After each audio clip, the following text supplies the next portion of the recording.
nuclear missile threat from China has become very real this morning after Beijing test-fired a nuclear-capable missile right on our doorstep. It happened at 2:01 p.m. yesterday, East Coast time. Fitted with a dummy warhead, it was fired from a nuclear-powered submarine.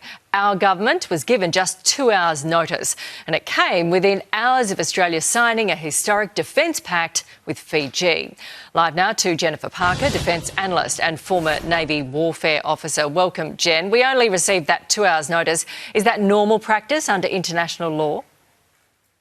Look, there's no international law requirement apart from the requirement of due diligence, but no, that's not normal practice. It's also not normal practice for China to fire these long-range intercontinental ballistic missiles into the Pacific. Now, many nuclear powers do. In fact, the US does test 2 to 3 missiles a year. It fires them into the Marshall Islands, but with much more notice, generally a day's notice. So this was a surprise. So was it a warning shot from China because we had just signed that defence pact with Fiji?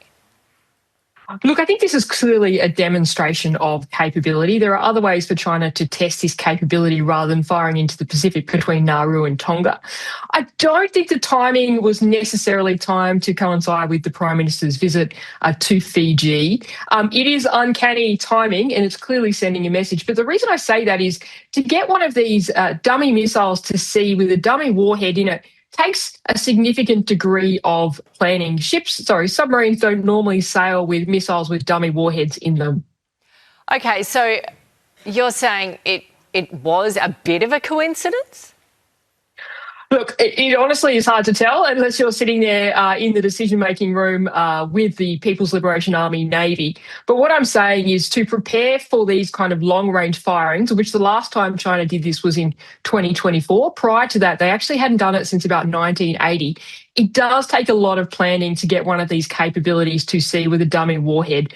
So I think it's not certain that this coincided. But you're right, in terms of the announcement of the defence treaty with Fiji, which China is decidedly unhappy about, they have been trying to push influence and trying to get a military foothold in the Pacific. The timing is uncanny, but I'm not sure we can say that they are directly related. Right, and they knew he was going, I guess. There would have been plenty of planes in the air over the Pacific, I guess. If you were flying from Sydney to LA, for example, would there have been any threat to a commercial airliner? Look, there's probably not a threat to a commercial airliner. These are fairly accurate missiles, and China clearly had ships in the region tracking its trajectory. But again, it's not acceptable to be firing a long-range missile into the Pacific with 2 hours' notice to Australia and Pacific countries.